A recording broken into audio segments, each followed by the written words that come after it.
Question number 68.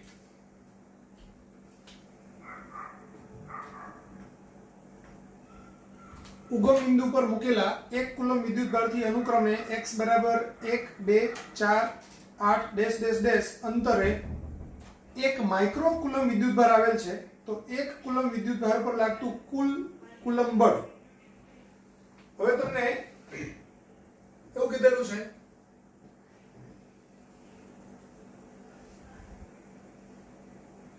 આ x બરાબર 1 છે, ત્યાર પછી x બરાબર 2 છે,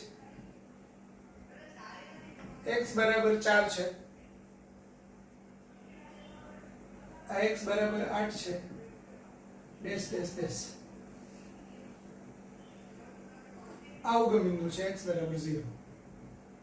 ઉગમ બિંદુ પર 1 કુલમ વિદ્યુતભાર મૂકેલો છે અને આ દરેક ઉપર 1 માઇક્રો કુલમ વિદ્યુતભાર મૂકેલો છે.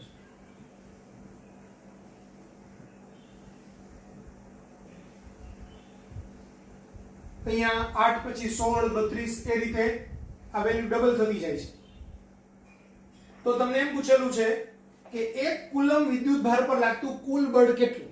તો સમજો આના કારણે આના ઉપર કઈક બળ લાગશે, વત્તા આના કારણે અહીંયા કઈક બળ લાગશે, વત્તા આના કારણે અહીંયા બળ લાગશે, વત્તા આના કારણે અહીંયા બળ લાગશે. એટલે કે આ બાજુના દરેક વિદ્યુતભારને કારણે 1 કુલમ પર વિદ્યુતભાર પર બળ લાગશે. એ બળનો સરવાળો એટલે આપણું કુલ કુલમ બળ થશે. આ બધા જ બળ અપાકર્ષી દિશામાં એટલે કે આ ડાયરેક્શનમાં લાગશે 1 કુલમના બળ ઉપર. તો કુલ બળ F એટલે આ F1 પ્લસ આ F2 plus F4 plus F8 dash dash dash આવું થશે. હવે F1 ની વેલ્યુ તો 1/4πε0 Q1 Q2 Q1 એટલે 1 કુલમ અને Q2 એટલે 1 માઇક્રો કુલમ એટલે 10⁻⁻6 કુલમ અપોન 1 નો સ્ક્વેર પ્લસ 1/4πε0 આ 1 આ 10⁻⁻6 અપોન 2 નો સ્ક્વેર 1/4πε0 1 આ 10⁻⁻6 અપોન 4 નો સ્ક્વેર ડેશ ડેશ ડેશ. હવે આ બધામાંથી કોમન શું નીકળશે તો કે આ 1 * 10⁻⁻6 બધામાં જ છે, 1/4πε0 બધામાં જ છે. તો આપણે 10⁻⁻6 અપોન 4πε0 બ્રેકેટ ની અંદર 1/1 નો સ્ક્વેર એટલે 1 વત્તા 1/2 નો સ્ક્વેર એટલે 4 વત્તા 1/4 નો સ્ક્વેર એટલે 16 પછી આવશે 8 તો 8 નો વર્ગ 64 ડેશ ડેશ ડેશ આવું થશે. આને આપણે 1/4πε0 એટલે k ની વેલ્યુ 9 * 10⁻⁹ આ 10⁻⁻6 ઘાત બ્રેકેટમાં 1/1 plus 1/4 plus 1/16 1/64 dash dash dash. હવે આ જે બ્રેકેટ વાળું પદ છે ને એ સમગુણોત્તર શ્રેણી કહેવાય. સમગુણોત્તર શ્રેણી. સમગુણોત્તર શ્રેણીનો સરવાળો સપોઝ હું એમ કહું કે ભાઈ આ Sn બરાબર a plus ar plus ar નો સ્ક્વેર પ્લસ ar નો ઘન ar નો 4 ઘાત ડેશ ડેશ ડેશ આવું હોય તો સમજો અહીંયા ar ના છેદમાં a એટલે r, ar સ્ક્વેર ના છેદમાં ar એટલે r, ar ના ઘન ના છેદમાં ar સ્ક્વેર એટલે પણ r, ar નો 4 ઘાત છેદમાં ar નો ઘન એટલે પણ r.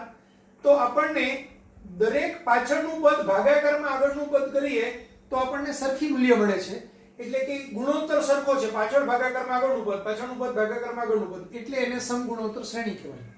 હવે આવી સમગુણોત્તર શ્રેણીનો સરવાળો આપણે ઓલરેડી આગળ 11 માં જોઈ ગયેલા છીએ કે આ Sn નું મૂલ્ય ઈ પહેલું પદ એ અંશમાં a/1 - r થાય. પહેલું પદ છેદમાં 1 માઈનસ આ ગુણોત્તર. તો અહીંયા પહેલું પદ શું છે 1/1 એટલે કે 1 છે.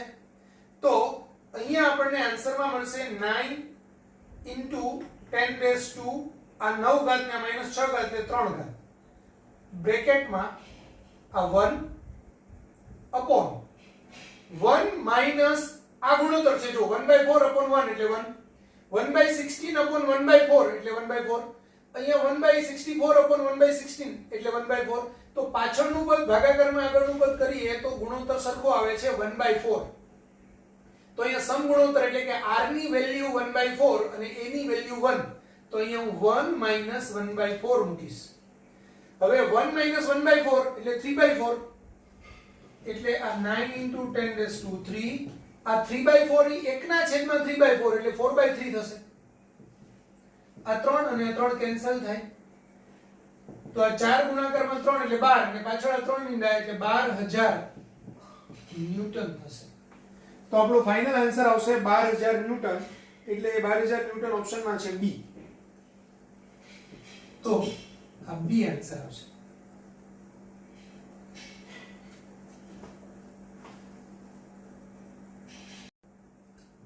Question number 78. બે સમાન વિદ્યુતભાર કેપિટલ Q એકબીજાથી r અંતરે રહેલા છે. ત્રીજો વિદ્યુતભાર સ્મોલ q ને બંને વિદ્યુતભારોને જોડતી રેખા પર એવી રીતે મૂકવામાં આવે છે કે જેથી ત્રણેય વિદ્યુતભારો સમતોલનમાં રહે. તો આ સ્થિતિમાં q વિદ્યુતભારનું સ્થાન અને મૂલ્ય અનુક્રમે કેટલું હોય? આપણો ક્વેશ્ચન છે. તો સમજો બે વિદ્યુતભાર છે કેપિટલ Q, એમની વચ્ચેનું અંતર છે તે r છે. હવે બે વિદ્યુતભારને જોડતી રેખા પર ત્રીજો વિદ્યુતભાર સ્મોલ q એ એવી રીતે મૂકવામાં આવે છે કે જેથી ત્રણેય વિદ્યુતભારો સમતોલનમાં રહે. એટલે આપણે આ સ્મોલ q અહીંયા મૂકેલો છે.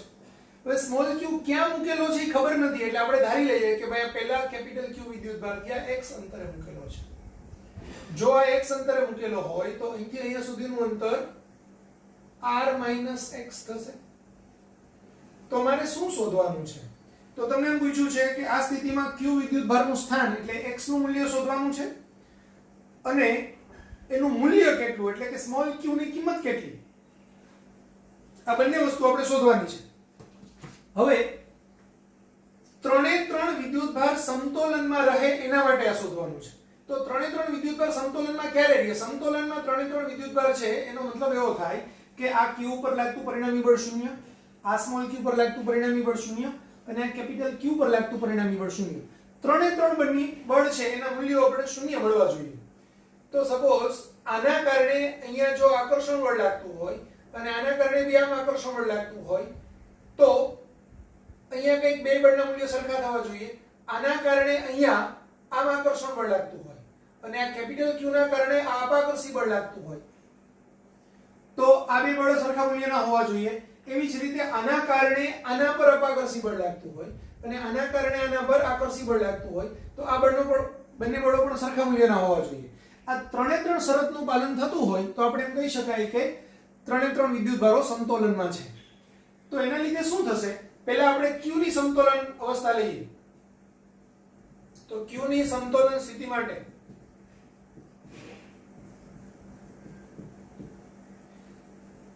આ q ના કારણે આના પર લાગતું બળ આ દિશામાં છે અને આના કારણે આના પર લાગતું બળ આ દિશામાં છે. તો બંને બળના મૂલ્યો સરખા હોય તો જ આ q સમતોલનમાં રહી શકે. તો આના કારણે આના પર લાગતું બળ એ k q small q upon x નો સ્ક્વેર, આના કારણે આના પર લાગતું બળ k q small q upon r - x નો સ્ક્વેર આવશે. હવે આ બંને કેન્સલ કરીએ, ક્રોસ મલ્ટીપ્લાય કરીએ તો r - x નો સ્ક્વેર બરાબર x નો સ્ક્વેર. વર્ગમૂળ લઈએ તો r - x બરાબર x એટલે કે r બરાબર 2x. તો x બરાબર r/2. એનો મતલબ એવો થયો કે બંને વિદ્યુતભાર નહીં મધ્યમાં સ્મોલ q વિદ્યુતભાર મૂકવો જોઈએ એટલે આપણને x મળી ગયું. x બરાબર r/2 હોય તો r - x બરાબર એટલે r - r/2 એટલે બી r/2 થશે. એટલે આ બંને સેન્ટરમાં વિદ્યુતભાર છે એમ કહેવાય. હવે આપણે આ સ્મોલ q નું મૂલ્ય શોધવું છે. તો આ કેપિટલ Q પર લાગતું પરિણામી બળ 0 થવું જોઈએ. તો હું એમ કહું કે આના કારણે આના પર લાગતું બળ આ દિશામાં છે અને આના કારણે આના પર લાગતું બળ આ દિશામાં છે. એટલે આ વિદ્યુતભાર પહેલા તો કેવો હોવો જોઈએ? ઋણ હોવો જોઈએ. તો જ આ એના પર આકર્ષણ બળ લગાવે. આપણે પરિણામી બળ 0 છે તો સીધું જ કરવું હોય, નિશાની સાથે શોધવું હોય તો આપણે એમ કહી શકાય કે આના લીધે આના પર લાગતું બળ કેપિટલ Q ની સમતોલન સ્થિતિ માટે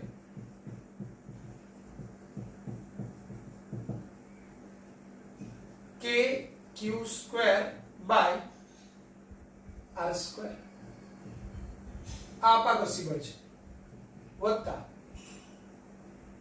આના કારણે આના પર લાગતું બળ kq અપોન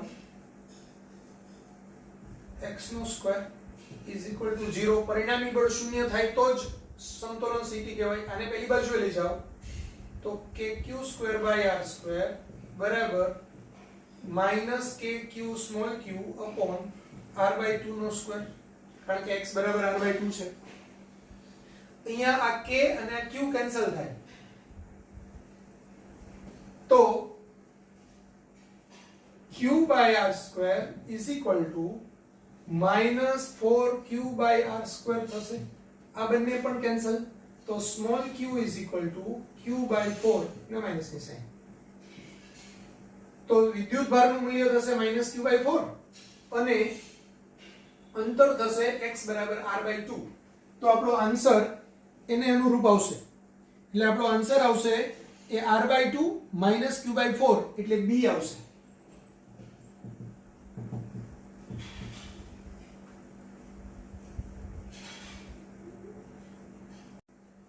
ક્વેશ્ચન નંબર 116. આકૃતિમાં દર્શાવ્યા પ્રમાણે બિંદુઓ A, B અને C પર અનુક્રમે વીજભારો q/3, q/3 અને -2q/3 ને એક વર્તુળના પરિઘ પર એવી રીતે ગોઠવેલા છે કે જેથી કાટકોણ ત્રિકોણ બને અને ખૂણો CAB બરાબર 60 અંશ તથા ત્રિજ્યા કેપિટલ R છે. તો તેના કેન્દ્ર પાસે વિદ્યુત ક્ષેત્રનું મૂલ્ય ખાલી જગ્યા થશે. હવે તમને આકૃતિ આપેલી છે કંઈક આવી છે.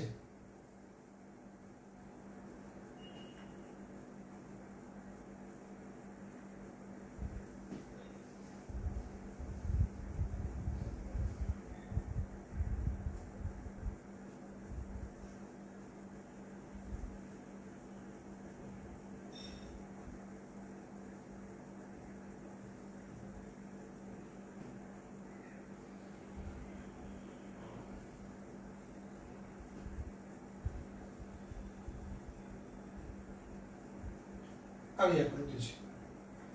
અહીંયા એ બિંદુ છે, એના પરનો વિદ્યુતભાર q/3 છે. આ બી બિંદુ છે, એના પરનો વિદ્યુતભાર બી q/3 છે. આ સી બિંદુ છે, એના પરનો વિદ્યુતભાર -2q/3 વિદ્યુતભાર છે.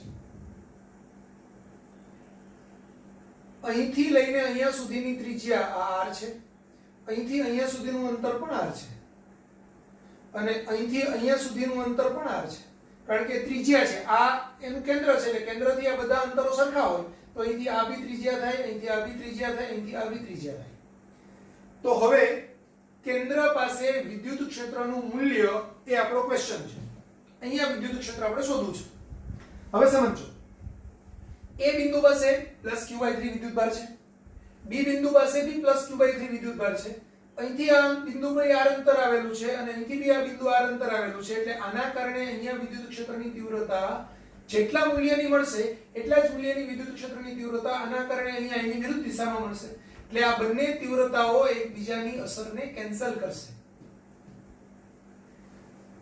એટલે પરિણામી વિદ્યુત ક્ષેત્રની તીવ્રતા એ આના કારણે આ દિશામાં અથવા તો આ દિશામાં મળશે. તો આ ઋણ વિદ્યુતભાર છે એટલે આકર્ષી દિશામાં મળશે વિદ્યુત ક્ષેત્રની તીવ્રતા. તો પરિણામી વિદ્યુત ક્ષેત્રની તીવ્રતા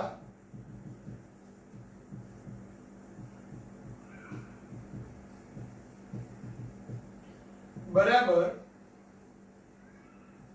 k -2q/3 અપોન r નો સ્ક્વેર. હવે આપણે અહીંયા મૂલ્ય પૂછ્યું છે, પરિણામી વિદ્યુત ક્ષેત્રની તીવ્રતાનું મૂલ્ય. તો આપણે અહીંયા માનાંકમાં જો e લઈએ તો આ માઈનસની સાઈન ન લેવાય. એટલે આપણો આન્સર થાય 1/4πε0 ઇન્ટુ 2q/3r નો સ્ક્વેર. આ 2 અને આ 2 અહીંયા કેન્સલ થાય. 3 ગુણાકારમાં 2 એટલે 6 થશે. તો q upon 6 pi epsilon 0 r square આવો આપણો આન્સર થશે. તો આવો આન્સર છે એ C છે, એટલે આપણો આન્સર થશે C.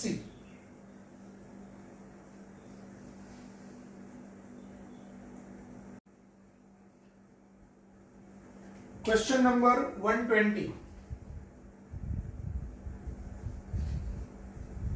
Q જેટલો વિદ્યુતભાર ધરાવતા અનંત સંખ્યામાંના વિદ્યુતભારો x અક્ષ પર અનુક્રમે x બરાબર 1, x બરાબર 2, x બરાબર 4, x બરાબર 8 ડેશ ડેશ ડેશ સ્થાનોએ મૂકેલા હોય તો આ વિદ્યુતભારોના તંત્રને કારણે x બરાબર 0 પાસે ઉદ્ભવતા વિદ્યુત ક્ષેત્રની તીવ્રતા શોધો.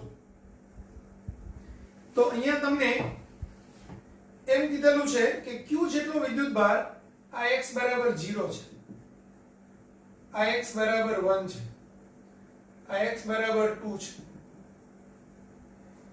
x બરાબર 4 છે. આવું ડેશ ડેશ ડેશ અંતરોએ વિદ્યુત ક્ષેત્રની તીવ્રતા છે, વિદ્યુતભારો મૂકેલા છે અને આપણે x બરાબર 0 પાસે વિદ્યુત ક્ષેત્રની તીવ્રતા જોઈએ છે. એટલે વિદ્યુતભાર ક્યાં મૂક્યા છે? અહીંયા મૂકેલા છે. તો દરેકના કારણે અહીંયા વિદ્યુત ક્ષેત્રની તીવ્રતા એ બધાના કારણે મળતી તીવ્રતાના સરવાળા જેટલી હોય, એટલે પરિણામી વિદ્યુત ક્ષેત્રની તીવ્રતા એ હવે આના કારણે અહીંયા kq/1² થશે, આના કારણે અહીંયા kq/2² થશે, આના કારણે અહીંયા kq/4² થશે, પછી kq/8² થશે, ડેશ ડેશ ડેશ આવું થશે. આ બધામાંથી હું kq કોમન કાઢી લઉં તો આ 1/1 + 1/4 + 1/16 + 1/64 ડેશ ડેશ ડેશ. તો આગળના દાખલામાં આપણે જોયું હતું એના જેવું જ થશે. અહીંયા આના છેદમાં આપણે આ કરીએ તો 1/4 ગુણોત્તર આવે, 1/16/1/4 કરીએ તો બી 1/4 થાય, આના છેદમાં આપણે આ કરીએ તો બી 1/4 થાય.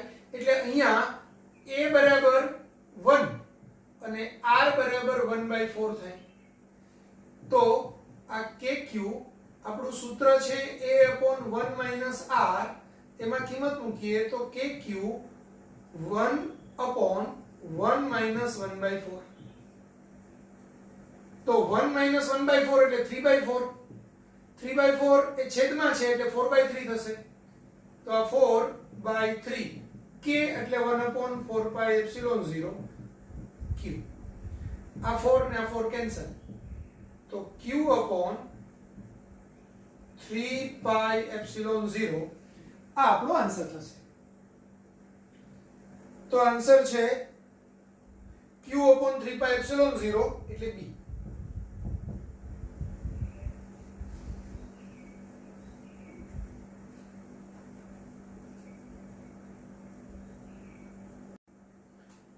Question number 121.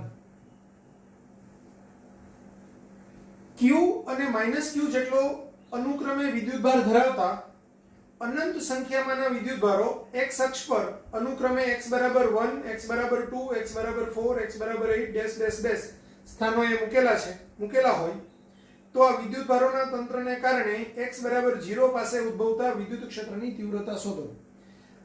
આગળના દાખલામાં શું હતું? બધા ઉપર q વિદ્યુતભાર મૂકેલા હતા.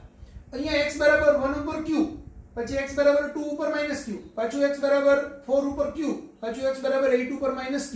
આ રીતે અલ્ટરનેટિવલી પ્લસ માઇનસ વિદ્યુતભારો મૂકેલા છે અને x બરાબર 0 પાસે આપણને વિદ્યુત ક્ષેત્રની તીવ્રતા પૂછેલી છે. એટલે અહીંયા x બરાબર 0. ધ્યાન આપજો, અહીંયા રકમમાં ભૂલથી x બરાબર 1 ની જગ્યાએ 0 છપાયેલું છે, એટલે આ x બરાબર 1 ઉપર q છે, x બરાબર 2 ઉપર -q, x બરાબર 4 ઉપર +q, x બરાબર 8 ઉપર -q ડેશ ડેશ ડેશ આવું છે. તો પરિણામી વિદ્યુત ક્ષેત્ર E, આના કારણે અહીંયા વિદ્યુત ક્ષેત્ર kq/1² વત્તા k -q/2² વત્તા kq/4² વત્તા k -q/8² dash dash dash આવું થશે. હવે આમાંથી હું kq કોમન કાઢી લઉં એટલે અહીંયા 1/1 વત્તા -1/4 વત્તા 1/16 વત્તા -1/64 ડેશ ડેશ ડેશ આવું થશે. તો આ પણ સમગુણોત્તર શ્રેણી જ કહેવાય. સમજો -1/4/1 એટલે ગુણોત્તર આવશે -1/4. 1/16 upon -1/4 એટલે ગુણોત્તર આવશે -1/4. -1/64 upon 1/16 એટલે ગુણોત્તર આવશે -1/4. તો અહીંયા સમગુણોત્તર એટલે કે r નું મૂલ્ય -1/4 થાય અને આ શ્રેણીનું પહેલું પદ છે એ 1 છે. તો આપણને અહીંયા a બરાબર 1 અને r બરાબર -1/4 થાય. તો k એટલે 1/4 pi epsilon 0 અને આ q એટલે q/4 pi epsilon 0 લખીએ. આપણું સૂત્ર લખીએ a/1 r. તો q/4 pi epsilon 0 એની વેલ્યુ 1 અને આ 1 -1/4. પણ અહીંયા આ 1/4 પ્લસ નહીં લખી શકાય, -1/4 મારે લખવું પડે કારણ કે r ની વેલ્યુ -1/4 છે. સૂત્ર આપણું 1 - r છે એટલે r ની કિંમત -1/4 મૂકીએ તો આ માઈનસ માઈનસ પ્લસ થાય. તો 1 + 1/4 એટલે 5/4. તો 5/4 માં 4 ઉપર જશે એટલે આ q/4 pi epsilon 0 5/4. સોરી 1/5/4. અને પછી 4 ને ઉપર લઈ જાઓ તો q/4 pi epsilon 0 4/5. આ 4 અને આ 4 કેન્સલ એટલે આન્સર આવશે q/5 pi epsilon 0. તો આપણો આન્સર આવશે D.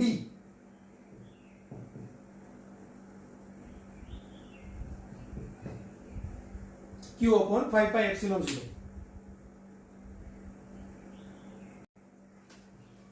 Question number 122.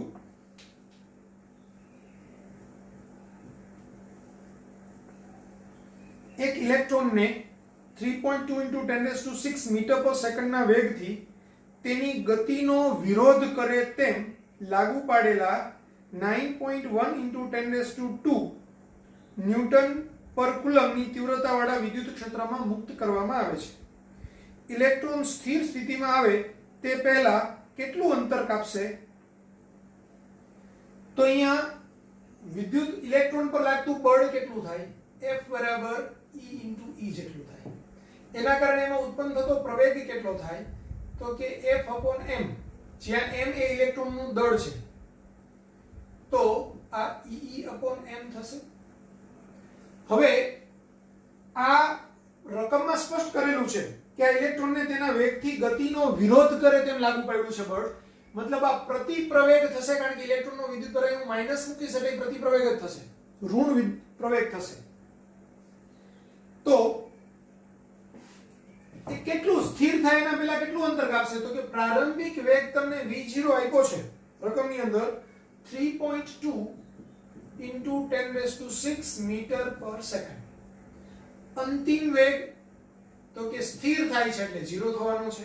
તો એ કેટલું અંતર કાપશે મતલબ d પૂછેલું છે. તો હવે આ d શોધવું હોય તો શું કરી શકાય? તો કે a છે મારી પાસે, સમય નથી, અંતર શોધવાનું છે. તો કયું સૂત્ર વાપરશું આપણે? v² - v02 = 2ad, સમય વગરનું સૂત્ર. તો આપણે સમય વગરનું સૂત્ર એટલે કે v² - v02 = 2ad વાપરવાના છીએ. p ની કિંમત 0 -3.2 × 10⁶ એનો સ્ક્વેર = 2. એની કિંમત આપણે પ્રતિપ્રવેગ છે એટલે E/m મૂકીએ અને આ d. આ માઈનસની સાઈન કેન્સલ કરીએ બંને બાજુએથી તો d બરાબર 3.2 × 10⁶ એનો સ્ક્વેર ઇન્ટુ આ છેદમાં m છે એ ગુણાકારમાં જશે. m એટલે ઇલેક્ટ્રોનનું દળ છે એટલે 9.1 × 10⁻31 kg. આ 2 છેદમાં આવશે. ઇલેક્ટ્રોનનો વિદ્યુતભાર 1.6 × 10⁻19 થશે અને વિદ્યુત ક્ષેત્રનું મૂલ્ય તમને અહીંયા 9.1 × 10⁻² આપેલું છે. ઈ તમને આપેલું છે 9.1 × 10⁻², ન્યૂટન કુલમ ⁻⁻1. એટલે એ 9.1 × 10⁻² થશે. હવે જો આ 9.1 અને આ 9.1 કેન્સલ. અહીંયા આ 3.2 નો વર્ગ છે એટલે 2 વખત 3.2 છે. એમાંથી એક 3.2 આ 1.6 × 2 સાથે કેન્સલ થશે. એક 3.2 વધશે. અહીંયા 10⁶ એનો વર્ગ એટલે 10⁻12. તો 10⁻12 આ -31 નીચેથી -19 ઉપર જાય એટલે +19 થાય અને 2 ઉપર જાય એટલે -2 થાય. તો આ 19 અને આ 12 એટલે આ 31 થાય +31 અને આ -31 આ બંને કેન્સલ એટલે ઉપર 10⁻2 આવશે મીટર. આને આપણે પોઈન્ટ ને આમ લઈ લઈએ કારણ કે તમને પોઈન્ટ બધું 0 પોઈન્ટ માં આપેલું છે તો આ પોઈન્ટ ને 2 પોઈન્ટ ખસેડવો પડશે તો 0.032 મીટર. એટલે ઇલેક્ટ્રોન સ્થિર થાય ત્યાં સુધીમાં 0.032 મીટર અંતર કાપશે અથવા તો 3.2 સેન્ટીમીટર અંતર કાપશે. પણ આપણને આન્સર આ મીટરના સ્વરૂપમાં આપેલો છે. C answer.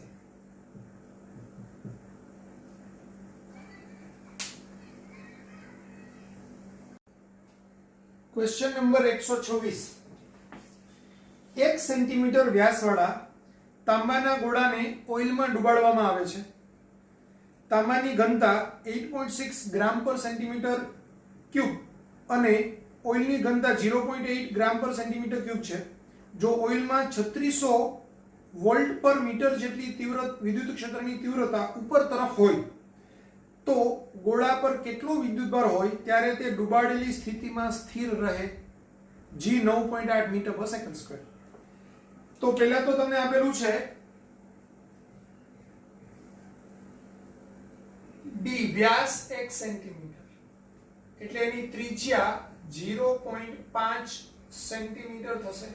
એટલે 0.5 × 10⁻² મીટર એટલે આપણે હજુ લખીએ તો 5 × 10⁻³ મીટર. હવે તાંબાની ઘનતા ગોળાની ઘનતાને આપણે ρ કહીએ તો ρ આપેલું છે 8.6 ગ્રામ પર સેન્ટીમીટર ક્યુબ. હવે તમને ખબર છે 1 ગ્રામ પર સેન્ટીમીટર ક્યુબ એટલે 10⁻³ kg પર મીટર ક્યુબ થાય.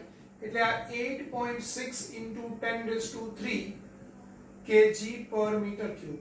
ભૂલી ગયા હોય તો જસ્ટ રિમાઇન્ડર માટે ગ્રામ પર સેન્ટીમીટર ક્યુબ હોય તો મેં તમને કીધેલું ગ્રામની જગ્યાએ એક્ઝેક્ટ આપણે લખવાનું શું કિલોગ્રામ. તો 1 ગ્રામ એટલે કેટલા કિલોગ્રામ 10⁻³ kg છેદમાં સેન્ટીમીટરની જગ્યાએ મીટર લખવાનું તો 10⁻2 મીટર થાય 1 સેન્ટીમીટર એટલે એનો સ્ક્વેર.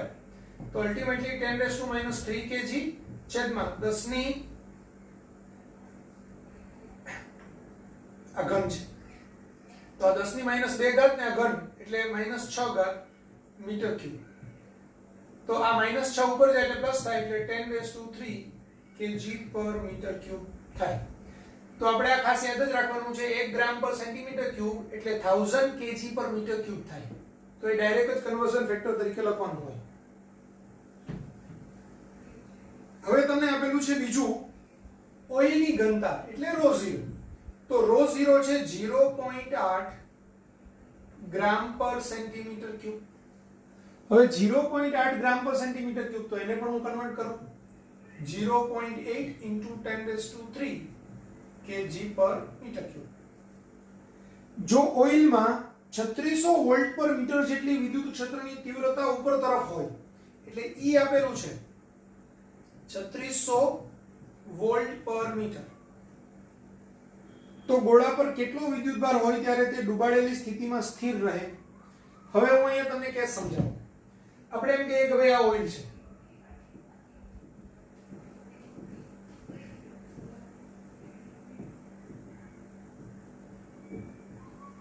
ઓઇલની ઘનતા ρ0 છે.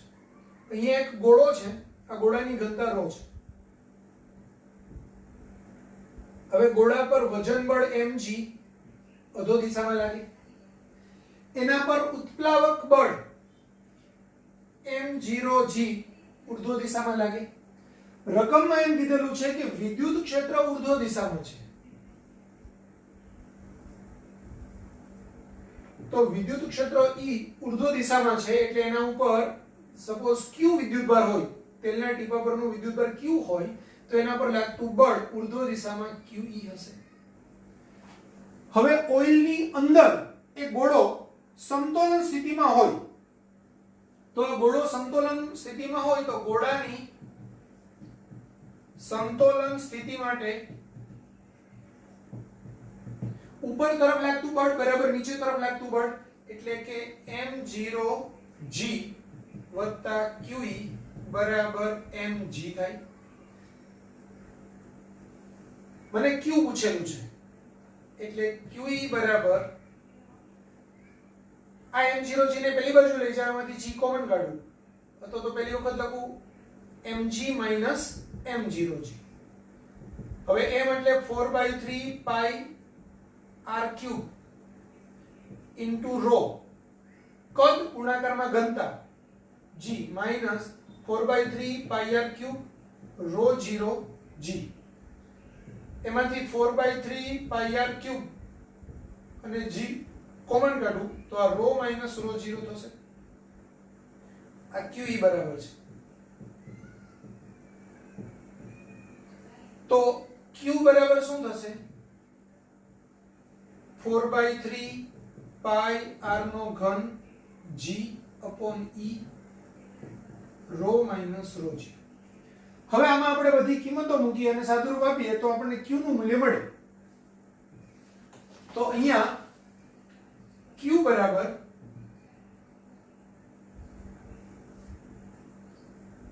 4/3 pi 3.14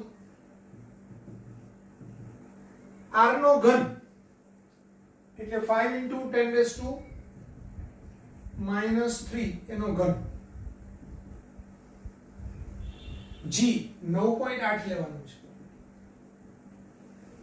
rho minus rho 0 અહીંયા આપણે આ 10⁻³ બેમાંથી કોમન કાઢી લઈશું એટલે 8.6 minus 0.8 8.6 minus 0.8 into 10⁻³ કોમન કાઢ્યું છેદમાં e ની વેલ્યુ 3600.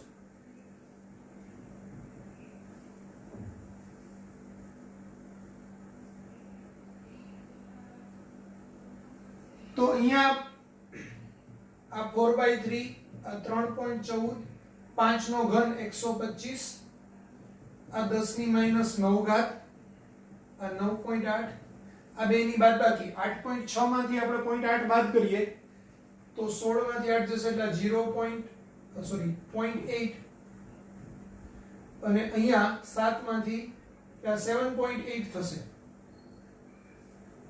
into 10⁻³ upon 3600.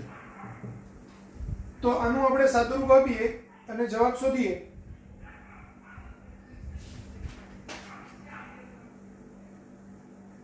તો 0.000108 આવે બધી ઘાતની ગણતરી લઈને સાથે કરીએ તો એટલે આન્સર નિયરલી ઇક્વલ ટુ હજુ 0 છે 1.1 into 10⁻⁻5 કુલમ આવશે.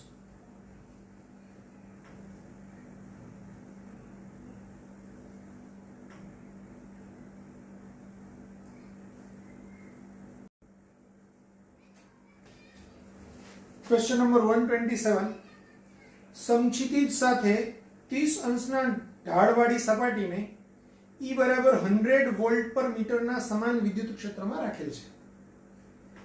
1 કિલોગ્રામ દળ અને 0.01 કુલમ વીજભાર ધરાવતા કણને 1 મીટર ઊંચાઈએથી સ્થિર સ્થિતિમાંથી ગબડાવવામાં આવે છે. જો ઘર્ષણાંક 0.2 હોય તો કણને ઢાળના તળિયે પહોંચતા લાગતો સમય ખાલી જગ્યા સેકન્ડ g બરાબર 9.8 મીટર પર સેકન્ડ સ્ક્વેર. તો તમને કંઈક આવું આપેલું છે.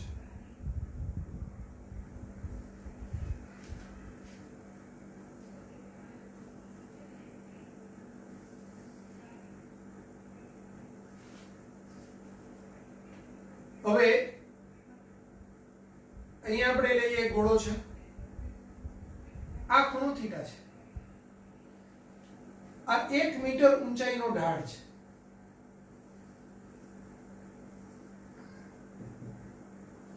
અને આ થીટાનું મૂલ્ય સમક્ષિતિજ સાથે 30 અંશનો ખૂણો છે, એટલે આ થીટા બરાબર 30 ડિગ્રી છે.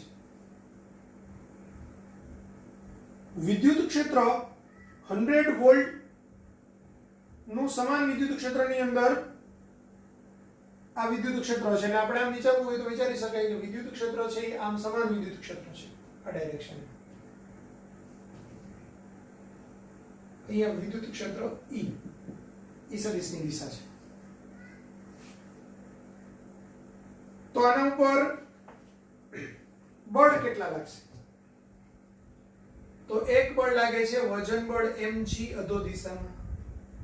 હવે આપણને ખબર છે અહીંયા જો ખૂણો થીટા હોય તો mg ના માટે બે ઘટક મળે, એમાં આ ખૂણો થીટા હોય એટલે આ mg, આ થીટાની કિંમત 30 છે તો આપણે સીધું જ mg cos 30 અને આ mg sin 30. બરાબર.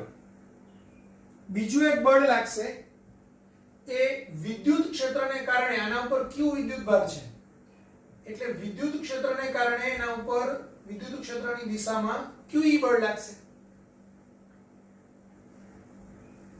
સપાટીને લંબ રૂપે લંબ બળ n લાગશે. અહીંયા તમને ઘર્ષણ બળની વાત કરેલી છે. હવે સમજો, આ ખૂણો થીટા છે એટલે આ 90 માઈનસ થીટા થશે, અથવા તો આ 30 નો ખૂણો છે તો આ 60 નો ખૂણો થશે, એટલે આ બાજુએ પાછો 30 નો ખૂણો થશે. તો QE ના આપણે બે ઘટક લઈએ, આ QE છે તો આ QE cos 30 અને આ બાજુનો ઘટક QE sin 30.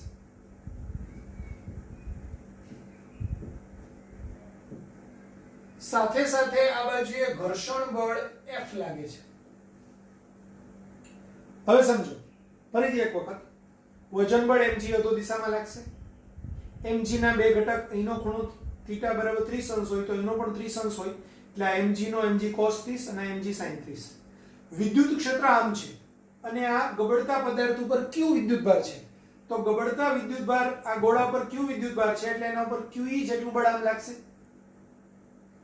હવે આ ખૂણો 30 છે, આ સમક્ષિતિજ દિશા છે એટલે આ 60 નો ખૂણો થશે, આ ખૂણો 90 નો છે ટોટલ, તો આ 30 તો આ 60.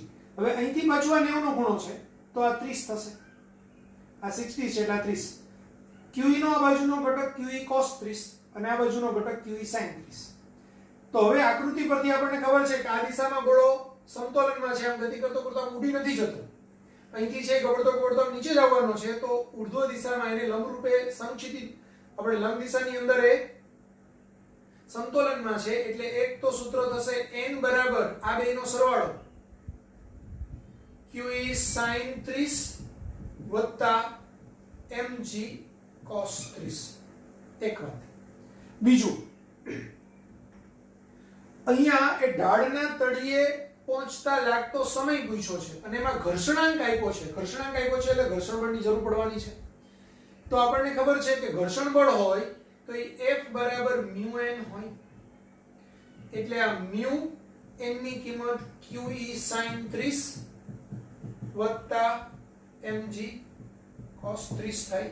એટલે મને F ની કિંમત મળી μ બ્રેકેટમાં QE sin 30 વત્તા mg cos 30.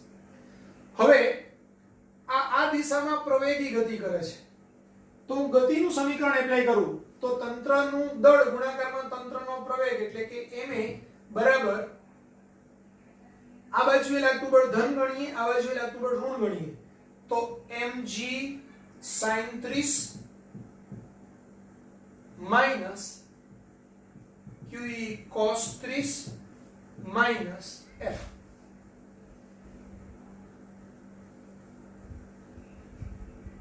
तो mg sin 30 minus QE cos 30 minus F ની કિંમત μ બ્રેકેટમાં QE sin 30 વત્તા mg cos 30 થશે. તો a બરાબર શું થશે? એમને હું છેદમાં આપી દઉં તો a બરાબર આ mm કેન્સલ એટલે g sin 30 minus qe upon m cos 30 minus mu બ્રેકેટમાં qe upon m sin 30 વત્તા અહીંયા એમ આપ્યું તો mm કેન્સલ એટલે g cos 30 આવું થશે. હવે બધાની કિંમત મૂકી અને a શોધી લઈએ. તો બધાની કિંમત મૂકી દઈએ અહીંયા તો g 9.8 sin 30 એટલે 1/2 માઈનસ વિદ્યુત ભાર એ 0.01 કુલમ છે એટલે આ 0.01 e ની વેલ્યુ છે 100 અપોન m એ 1 કિલોગ્રામ દળ છે એટલે 1 cos 30 એટલે √3/2 માઈનસ mu ની કિંમત છે 0.2 બ્રેકેટમાં qe/m એટલે 0.01 into 100 upon 1 sin 30 એટલે 1/2 વત્તા g એટલે 9.8 અને cos 30 એટલે √3/2. તો હવે કેલ્ક્યુલેટરની મદદથી આપણે ગણતરી કરતા જ જઈએ સાથે સાથે. આ 9.8/2 એટલે એ થશે 4.9 માઈનસ આ બેનો ગુણોત્તર થાય 100 into 0.01 એટલે 1 આ √3/2 તો √3 એટલે 1.73 upon 2 તો એની કિંમત જ મૂકી દઈએ આપણે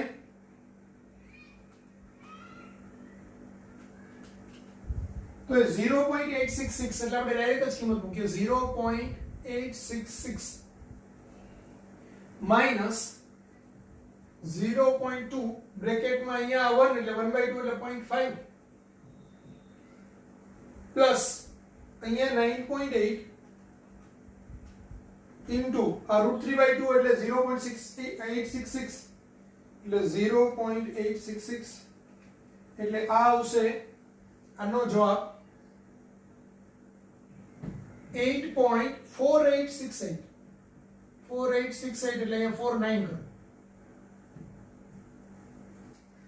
તો અહીંયા આ 0.5 આ 8.49 છે એટલે આપણે એને 8.5 કરી દઈએ તો 8.5 વત્તા 0.5 એટલે 9 9 ગુણાકારમાં 0.2 કરીએ તો 1.8 થાય 9 દુ 18 ને એક પછી પોઈન્ટ એટલે આ થશે 1.8 એપ્રોક્સિમેટલી આ -0.866 અને આ 4.9 તો હવે આપણે એમાંથી બાદ કરીએ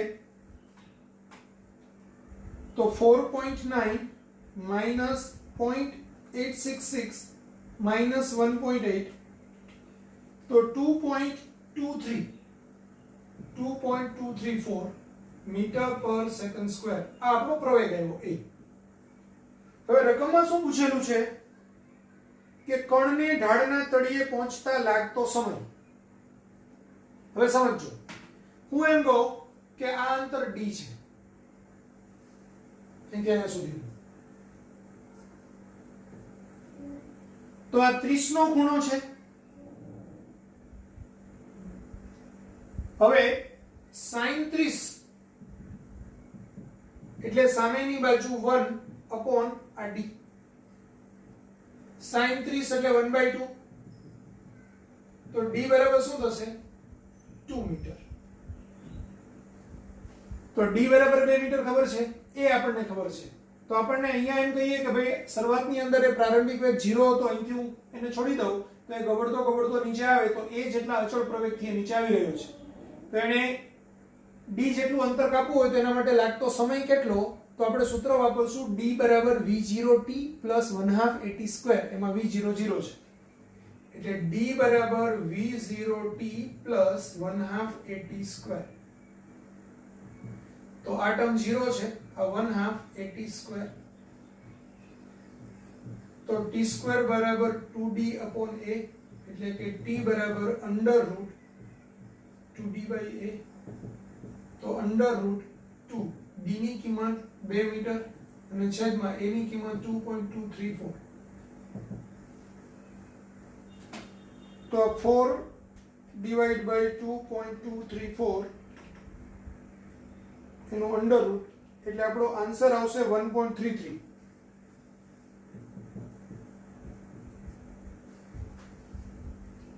તો આન્સર આવશે બી.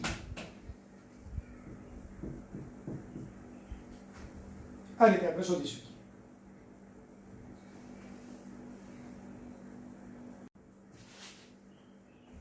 Question number 131. 0.02 મીટર ત્રિજ્યા અને 5 માઇક્રોકુલમ વિદ્યુતભાર ધરાવતા 64 બુંદ ભેગા મળીને એક મોટું બુંદ બનાવે છે. જો વિદ્યુતભાર લીકેજ થતો ન હોય તો બુંદની પ્રારંભિક અને અંતિમ પૃષ્ઠ ઘનતાનો ગુણોત્તર. હવે આપણે એમ કહીએ કે ભાઈ નાના બુંદની ત્રિજ્યા r છે અને r આપેલું છે તમને 0.02 મીટર. નાના બુંદ પરનો વિદ્યુતભાર સ્મોલ q આપેલો છે 5 માઇક્રોકુલમ, એટલે 5 × 10⁻⁻6 કુલમ. બુંદની સંખ્યા n 64 આપેલી છે, તો પ્રારંભિક અને અંતિમ પૃષ્ઠ ઘનતાનો ગુણોત્તર એટલે કે σ1/σ2 તમને પૂછેલું છે. હવે હું એમ કહું કે ભાઈ 64 બુંદ ભેગા થાય છે, નાના બુંદની ત્રિજ્યા સ્મોલ r છે, મોટા બુંદની ત્રિજ્યા કેપિટલ R છે, તો આપણને ખબર છે કે ભાઈ એક મોટા બુંદનું કદ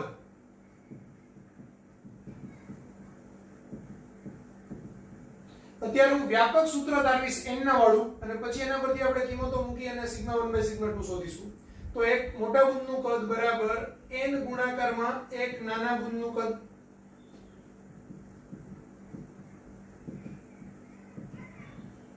એટલે આ થશે 4/3 પાઈ r નો ઘન બરાબર n ગુણાકારમાં 4/3 પાઈ સ્મોલ r નો ઘન,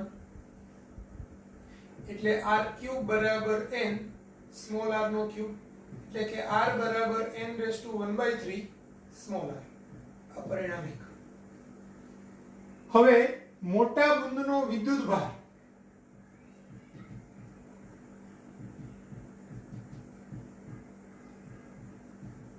એને આપણે કેપિટલ Q કહીએ, તો કેપિટલ Q બરાબર n * સ્મોલ q થાય. તો મોટા બુંદ પરની પૃષ્ઠ વિદ્યુતભાર ઘનતા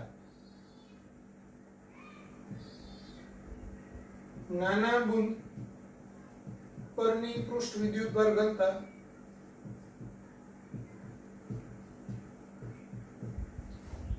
σ1 બરાબર શું થશે, સ્મોલ q નાના બુંદ પરનો વિદ્યુતભાર છેદમાં નાના બુંદનું કદ એટલે 4/3 પૃષ્ઠ વિદ્યુતભાર ઘનતા છે એટલે ક્ષેત્રફળ લેવું પડશે, તો 4πr², 4π સ્મોલ r². આ પરિણામ 2 લખીએ. હવે મોટા બુંદ પરની પૃષ્ઠ વિદ્યુતભાર ઘનતા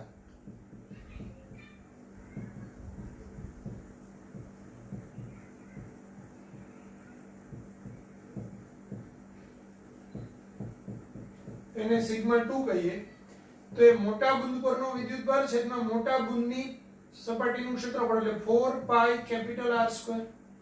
હવે q ની કિંમત મૂકીએ તો n * સ્મોલ q, 4π r ની કિંમત મૂકીએ તો r બરાબર n⁻⁴ સ્મોલ r, એટલે અહીંયા n⁻⁴ સ્મોલ r એનો વર્ગ, તો એના બરાબર શું થશે, nq upon n⁻²/3 4π r². આ n⁻²/3 ઉપર જાય તો n અહીંયા 1 છે અને અહીંયા છેદમાં 2/3 છે, 1 - 2/3 એટલે 1/3. તો ફાઇનલ આન્સર આવશે n⁻⁴ q upon 4π r². સમીકરણ નંબર 3. 1 અને 2 નો ગુણોત્તર લઈએ તો σ1/σ2 તો સમજો આ પદ અને આ પદ કેન્સલ થશે એટલે 1/1/n/1/3 થશે. તો સિગ્મા 1/σ2 એટલે 1/n/1/3 એટલે 1/n ની કિંમત 64 છે તો 64/1/3 એટલે 64 નું ઘનમૂળ 1/4. તો આપણો આન્સર આવશે સિગ્મા 1/σ2 એ 1/4 એટલે કે 1/4. તો એ આન્સર છે સી.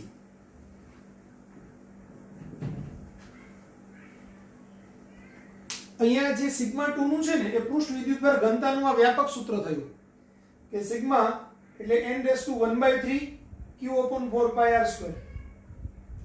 તો એ મૂળ જે પૃષ્ઠ ઘનતા હતી એના કરતા n/1/3 ગણી થાય.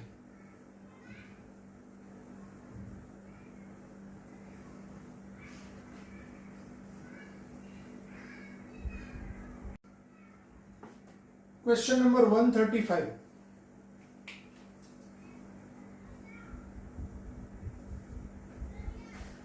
એ ત્રિજ્યાની રિંગ પર કેપિટલ Q જેટલો વિદ્યુતભાર સમાન રીતે પથરાયેલો છે. આ રિંગના કેન્દ્ર પર રહેલા ઇલેક્ટ્રોનને સૂક્ષ્મ સ્થાનાંતર કરાવતા તે સરળ આવર્ત ગતિ કરતો હોય તો તેની આવૃત્તિ ખાલી જગ્યા. હવે આપણે એમ કહીએ કે ભાઈ અહીંયા Q વિદ્યુતભાર છે એટલે Q વિદ્યુતભારિત રિંગ છે. આ રિંગની ત્રિજ્યા a છે અને આના પરનો કુલ વિદ્યુતભાર Q છે. એને સૂક્ષ્મ સ્થાનાંતર કરાવીએ એટલે હું એમ કહું કે ભાઈ એની અક્ષ છે. અક્ષ ઉપર અહીંયા એક ઇલેક્ટ્રોન છે. આ ઇલેક્ટ્રોનને હું અત્યંત સૂક્ષ્મ x જેટલું સ્થાનાંતર કરાવું છું. બરાબર. તો હવે જ્યારે આપણને ખ્યાલ છે કે રિંગના કેન્દ્રથી રિંગની અક્ષ ઉપર x અંતરે વિદ્યુત ક્ષેત્રની તીવ્રતા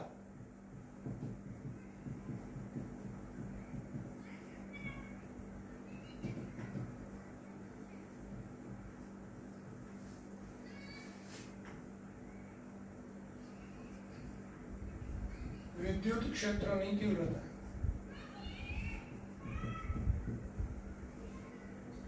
E is equal to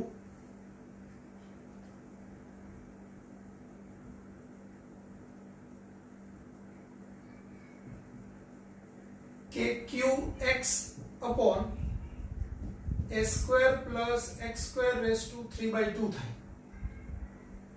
હવે આ x છે સૂક્ષ્મ સ્થાનાંતર કરાવીએ છીએ એટલે કે x tends to 0 માટે a square plus x square raised to 3/2 is nearly equal to x ની કિંમત 0 લઈ લ્યો એટલે a નો વર્ગ એના ઉપર 3/2 ઘાત એટલે nearly equal to a નો ક્યુબ થશે. એટલે e નું મૂલ્ય મને મળશે kqx upon a નો ક્યુબ. હવે આના કારણે ઇલેક્ટ્રોન પર લાગતું બળ આ વિદ્યુત ક્ષેત્રની તીવ્રતા છે. અહીંયા જો ઇલેક્ટ્રોન હોય તો એના ઉપર આકર્ષણ બળ આમ લાગશે કારણ કે આ q ધન વિદ્યુતભાર છે. તો ઇલેક્ટ્રોન પર લાગતું બળ F બરાબર QE થશે. આ માઈનસ QE એટલે કે EE થશે. ઇલેક્ટ્રોનનો વિદ્યુતભાર છે તો EE થશે. એટલે આ minus E kqx upon a નો ઘન. તો આ F બરાબર માઈનસ અને આપણે k ડેશ કહીએ તો k ડેશ x જેવું થયું. આપણને ખબર છે F બરાબર માઈનસ kx હોય તો સરળ આવર્ત ગતિ થાય કારણ કે આ બળ છે એ F બરાબર માઈનસ kx પ્રકારનું જ્યારે બળ લાગે ત્યારે સરળ આવર્ત ગતિ થાય. તો અહીંયા k ડેશ બરાબર શું થશે E kq upon a નો ઘન. હવે જો આ f બરાબર માઈનસ k ડેશ x હોય ત્યારે સરળ આવર્ત ગતિ થતી હોય અથવા તો kx હોય ત્યારે સરળ આવર્ત ગતિ થતી હોય તો t નું સૂત્ર છે આપણું t બરાબર 2 pi √ m/k એટલે f નું સૂત્ર થશે f બરાબર 1/2 pi √ k/m. તો આ થશે 1/2 pi √ આ k એટલે અહીંયા k ડેશ થશે તો k ડેશ બાય m એટલે e k q upon a નો ક્યુબ m. તો આપણને જે આન્સર આપેલો છે એ k ની કિંમત 1/4πε0 મૂકીને આપેલો છે, બાકી આ જ આન્સર છે. એટલે આ થશે 1/2π અંડર રૂટ, અહીંયા આપણે આ કેપિટલ ક્યુ વિદ્યુતભાર છે એટલે આ બધે જ કેપિટલ ક્યુ લેવાનો છે.